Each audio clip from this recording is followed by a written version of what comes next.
بسم اللہ الرحمن الرحیم عن انس رضی اللہ تعالیٰ عنہ ان النبی صلی اللہ علیہ وسلم قال شفاعتی لأہل الکبائر من امتی۔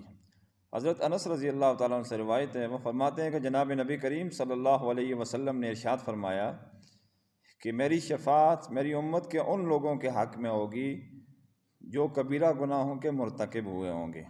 ترمذی، ابو داود۔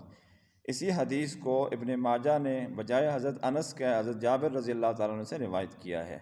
اس قسم کی حدیثوں سے نہ ڈر اور بے خوف ہو کر گناہوں پر اور زیادہ جری ہو جانا یہ بڑا کمینہ پن ہے۔ نبی اکرم صلی اللہ علیہ وسلم کے اس قسم کے ارشادات کا مقصد یہ ہوتا ہے کہ جن لوگوں سے شامت نفس سے گناہ سرزد ہو جائیں وہ بھی مایوس نہ ہوں، میں ان کے حق میں قیامت کے دن ضرور شفاعت کروں گا۔